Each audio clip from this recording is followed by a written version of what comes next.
Alright, what's up guys? So I've been wanting to do like a steampunk kind of render for a while. So I haven't made this yet, so I'll just put an image up on the screen, like the final thing when I actually finish this. So whatever that is, here's what it looks like.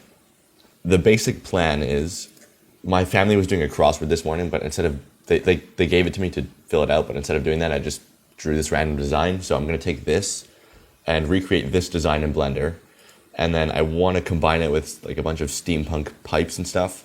I'll show you how I made this stuff. And then I also just Googled ancient device and just found some weird thing like this. So maybe that would be cool in there too. So the basic idea is just take all these weird things and just combine them all together, and let's just see if that looks cool. Let's start by recreating this weird design that I made, that I drew on this piece of paper this morning. So I'll just download this and just drop it in here. So let's see, it's kind of, this one's like slightly bigger. It's just doing like this one right here. And then, okay, that's cool. And then there's one in the middle. So take off the mirror, put it here.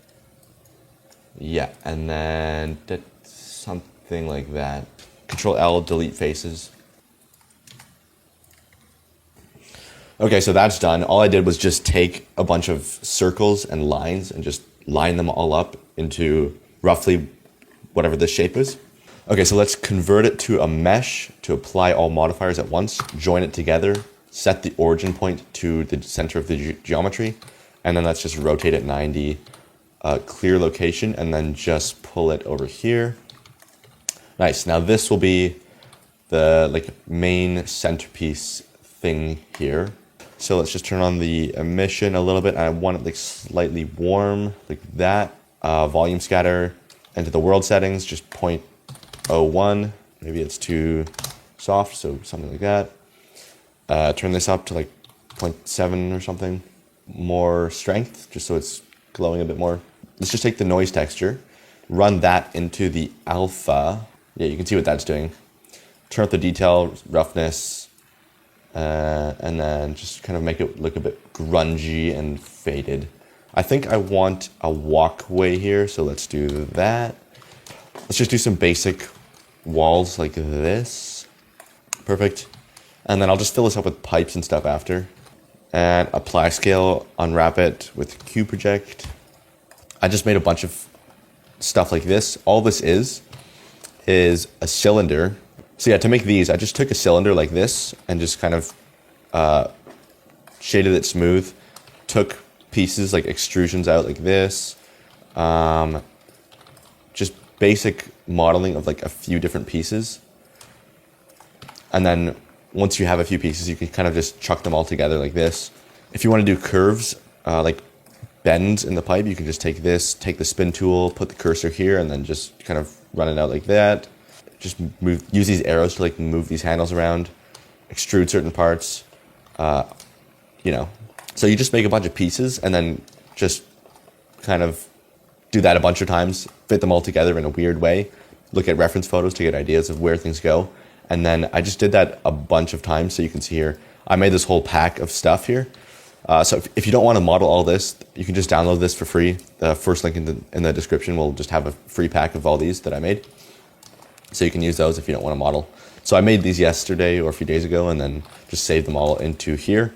And now I'm just going to use them and just fill up the scene with these weird pipes. So let's see how this goes. I'm just going to drag and drop these in and just see where it goes. And we should be able to get a really complex look with just a few different pieces. I'm not worrying too much about the scale because breaking up the scale will actually make it look more interesting than if they're all the same scale. So let's just try that. And you can see it's really easy once you have a bunch of pieces to make a really complex shape. It doesn't have to make sense. It just has to look cool in this case. So that's exactly what I'm doing. Okay, so I just filled in even more pipes by just duplicating the same models, scaling them down, rotating them around. And these are complex enough models that you can't really tell when you, like even if I spam the same one around 8 different times in the same picture, you can't really see what's what in here. And if you can tell it's repeating, it's really easy to just move one little thing around to break up the pattern. So this thing in the middle isn't really steampunk, but I think it'll be cool to just have it in here anyways. And then I think this is maybe where this ancient device thing will come in. Maybe I'll make some weird thing that looks like this to put behind this thing so there's a better like backdrop on it versus just this wall.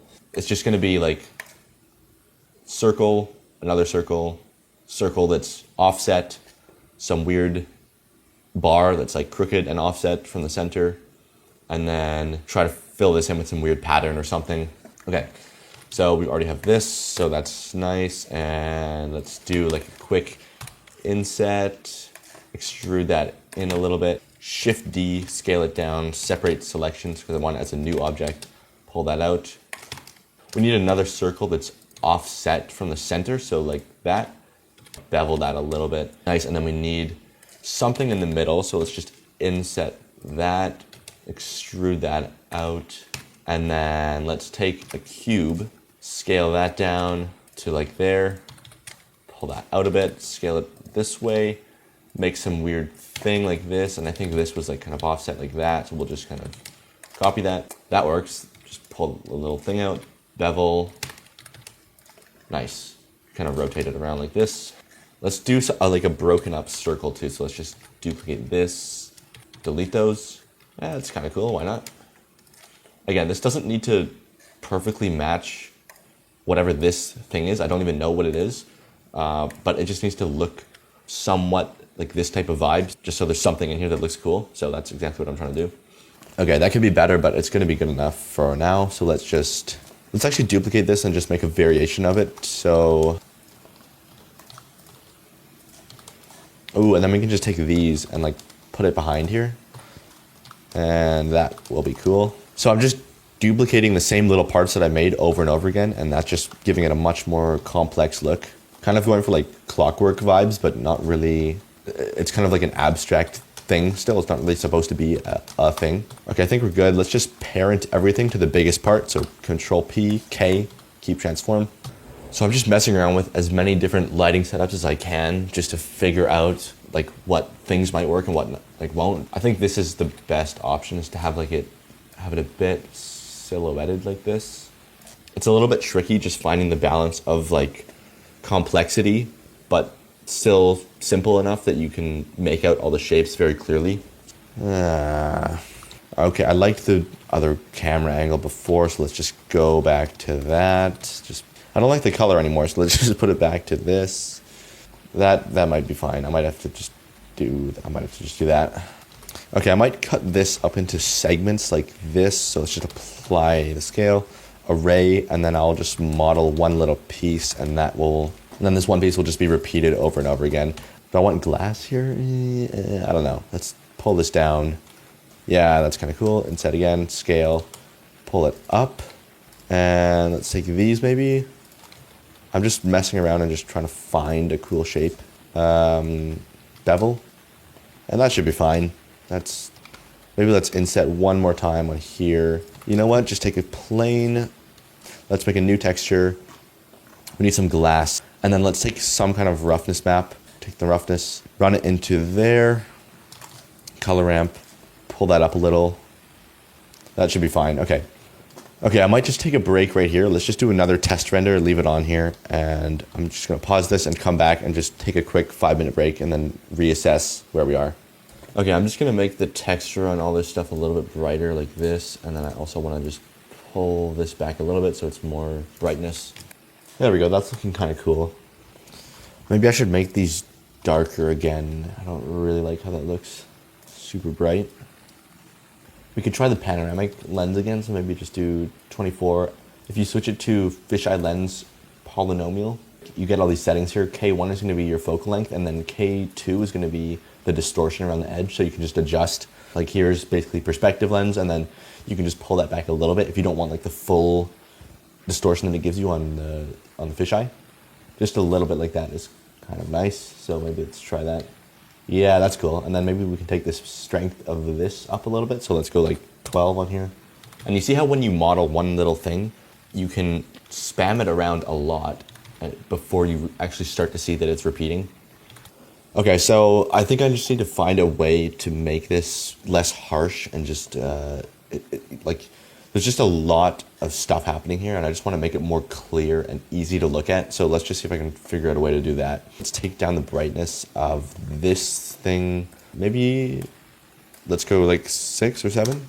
And that seems to help a little bit. And maybe also let's take down the brightness of these pipes right here, just so that there's not as much contrast between the brightest point of this and the darkest point of this right next to it. So let's try that. Just bring the brightness down a little.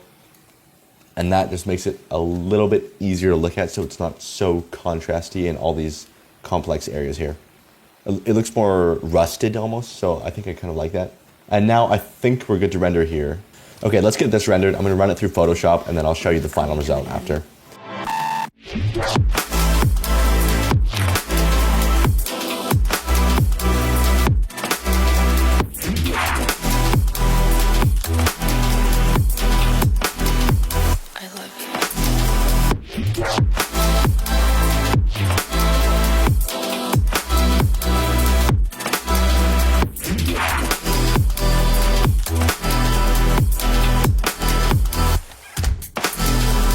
Okay, so here's the finished render. Here's what it looks like after Photoshop. So that makes a big difference. Let me know if you want more of these kinds of videos. I'll see you around. Peace.